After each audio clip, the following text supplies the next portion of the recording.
Price the Lord, hallelujah. യേശുവിൽ ഏറ്റവും പ്രിയമുള്ള സഹോദരി സഹോദരന്മാരെ, വചനം മാംസം ധരിച്ച യേശുവിൻ്റെ ശക്തി ഈ വചനജ്വാല ശുശ്രൂഷയിൽ പങ്കെടുക്കുന്ന എല്ലാവരിലേക്കും നിറയട്ടെ എന്ന് ആത്മാർത്ഥമായിട്ട് പ്രാർത്ഥിക്കുന്നു. പ്രിയ സഹോദരിമാരെ, നിങ്ങൾ അനുഗ്രഹം പ്രാപിക്കും. പ്രിയ സഹോദരന്മാരെ, അനുഗ്രഹം നിങ്ങളുടെ കൂടെ ഉണ്ടാകും. പ്രിയ കുട്ടികളെ, പ്രിയ മാതാപിതാക്കളെ, ഈ ദിവസം നിങ്ങളെല്ലാവരെയും, ഈ ശുശ്രൂഷ പങ്കെടുക്കുന്ന എല്ലാവരെയും അനുഗ്രഹിക്കട്ടെ എന്ന് അച്ഛൻ പ്രത്യേകം പ്രാർത്ഥിക്കുകയാണ്. ഇന്ന് ധ്യാനിക്കുന്ന വചനഭാഗം സങ്കീർത്തനം 118:25. കർത്താവേ, ഞങ്ങൾ അങ്ങയോട് അപേക്ഷിക്കുന്നു, ഞങ്ങളെ രക്ഷിക്കണമേ. കർത്താവേ, ഞങ്ങൾ അങ്ങയോട് അപേക്ഷിക്കുന്നു, ഞങ്ങൾക്ക് വിജയം നൽകണമേ. പ്രിയമുള്ളവരെ, ഇന്നത്തെ വചനഭാഗത്തിലൂടെ രണ്ട് കാര്യങ്ങളാണ് നിങ്ങളുമായി പങ്കുവയ്ക്കാൻ അച്ഛൻ ആഗ്രഹിക്കുന്നത്. ഒന്ന്, കർത്താവെ ഞങ്ങളെ രക്ഷിക്കുക. രണ്ട്, കർത്താവെ ഞങ്ങൾക്ക് വിജയം നൽകണമേ. ഈ രണ്ട് വചനം ചിന്തിക്കുമ്പോൾ ആദ്യത്തെ വ്യാഖ്യാനം കർത്താവെ രക്ഷിക്കുക. ആ പ്രാർത്ഥന പൂർത്തീകരിച്ചത് യേശുവിലൂടെയാണ്. യോഹന്നാൻ എഴുതിയ സുവിശേഷം 12-ാം അധ്യായം 13-ാം വാക്യത്തിൽ യേശുവിൻ്റെ രാജകീയ ജെറുസലേം പ്രവേശനത്തിൽ ആ സമയത്ത് ഹോസാന എന്ന വിളിയോടുകൂടി യേശുവിനെതിരേറ്റു. ഹോസാന എന്ന വാക്കിൻ്റെ അർത്ഥം രക്ഷിക്കുക, സഹായിക്കുക എന്നെല്ലാമാണ്. അപ്പോൾ പ്രിയമുള്ളവരെ, ഇന്നത്തെ ദിവസം പ്രഭാതത്തെ നമ്മൾ ഒരുമിച്ചുകൂടി പ്രാർത്ഥിക്കുമ്പോൾ നമുക്കെല്ലാവർക്കും പ്രാർത്ഥിക്കാം. നമ്മുടെ ജീവിതത്തിലെ സമസ്ത മേഖലയിലേക്ക് കർത്താവായ ദൈവം രക്ഷിക്കുന്നവനെ കടന്നു വരണം. അപ്പോൾ നിൻ്റെ ജീവിതത്തിലെ ഏതെല്ലാം മേഖലയിൽ ദൈവമായ കർത്താവ് കടന്നു വരണമെന്ന് ആഗ്രഹിക്കുന്നോ അതെല്ലാം നീ എന്ത് ചെയ്യണം?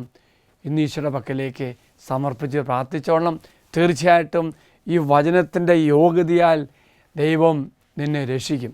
രണ്ടാമത്തെ ഭാഗം ഉള്ള പ്രാർത്ഥന എന്ന് പറയുന്നത് കർത്താവെ വിജയം നൽകണമേ. ഓർക്ക പ്രിയമുള്ളവരെ, നമ്മുടെ ജീവിതത്തിൽ ഏതെല്ലാം തരത്തിൽ എനിക്ക് ദൈവം വിജയമാകണം എന്നാഗ്രഹിക്കുന്നോ അതെല്ലാം സമർപ്പിക്കണം. ഒരു പക്ഷേ നീ എഴുതിയ പരീക്ഷയുടെ വിജയമായിരിക്കാം, അല്ലെങ്കിൽ ഏതെങ്കിലും തരത്തിൽ തകർച്ചയുടെ അവസ്ഥയിൽ നിനക്ക് മുന്നേറാൻ പറ്റാത്ത അവസ്ഥയാണെങ്കിൽ ഇന്ന് പ്രിയമുള്ളവരെ പ്രാർത്ഥിച്ചോ, ഈ വചനത്തെ യോഗ്യതയിൽ പ്രാർത്ഥിച്ചോ, ദൈവം നമുക്ക് വിജയം നൽകും. കൊരിന്ത്യർക്ക് എഴുതിയ 1 ലേഖനം 15-ാം അധ്യായം 57-ാം വാക്യത്തിൽ നാം വായിക്കുന്നത്, നാം പ്രാർത്ഥിക്കുന്നത് ഇങ്ങനെയാണ്: നമ്മുടെ കർത്താവായ യേശു ക്രിസ്തു വഴി നമുക്ക് വിജയം നൽകുന്ന ദൈവത്തിന് നന്ദി. പ്രിയമുള്ളവരെ, അപ്പോൾ വിജയം നൽകുന്ന കർത്താവ് ഇന്ന് എന്നോട് കൂടിയാണ്. ഈ പ്രഭാതത്തിൽ നാം പ്രാർത്ഥിക്കുമ്പോൾ മറക്കാതെ ഒരു പോസിറ്റീവ് എനർജി പോലെ ഈ വചനം ജീവിതത്തിൽ വിജയമായി മാറുന്ന അവസ്ഥ നീ ധ്യാനിക്കണം, നീ പ്രാർത്ഥിക്കണം. അതുപോലെ സങ്കീർത്തനം 20:5 വായിക്കുന്നുണ്ട്, നിൻ്റെ വിജയത്തിൽ ഞങ്ങൾ ആഹ്ലാദിക്കും, അങ്ങനെ ഞങ്ങളുടെ ദൈവത്തിൻ്റെ നാമത്തിൽ ഞങ്ങൾ വിജയപതാക പാറിക്കും. ആണ് പ്രിയമുള്ളവരെ, ഞാൻ ദൈവസന്നിധി സമർപ്പിച്ചു. ഏത് മേഖലയാണെങ്കിലും ഏതവസ്ഥയിലാണെങ്കിലും അവിടെ വിജയിക്കുമെന്ന് നീ വിശ്വസിക്കുന്നു. ഒപ്പം ഈശോയോട് പറയുകയാണ്, ഞാൻ ആ മേഖലയിൽ വിജയപതാക പാറിക്കാൻ തക്ക തരത്തിൽ നീ ഇടപെടണം. സഹോദര, പ്രിയമുള്ള സഹോദരിമാരെ, നിൻ്റെ അപേക്ഷകളെല്ലാം ദൈവസന്നിധിയിൽ സമർപ്പിച്ചോളൂ. തീർച്ചയായിട്ടും വിജയം നൽകുന്ന ഒരു കർത്താവ് നമ്മോട് കൂടെ.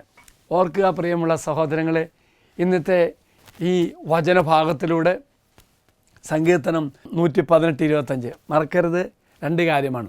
ഒന്ന്, കർത്താവ് നിന്നെ രക്ഷിക്കും ഏതവസ്ഥയിലാണെങ്കിലും. രണ്ടാമത്തെ അർത്ഥം ഈ വചനത്തോടെ നാം ധ്യാനിക്കുന്നത് വിജയം നൽകുന്ന കർത്താവ്.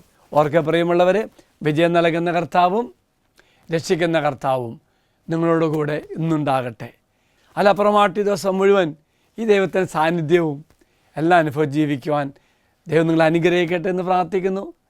നമ്മുടെ കർത്താവായ ഈശോമിശിഹായുടെ കൃപയും പിതാവായ ദൈവത്തിൻ്റെ സ്നേഹവും പരിശുദ്ധാത്മാവിൻ്റെ സഹവാസം കൂടി ഉണ്ടായിരിക്കട്ടെ ഇപ്പോഴും എപ്പോഴും എന്നേക്കും. ആമേൻ. Praise the Lord.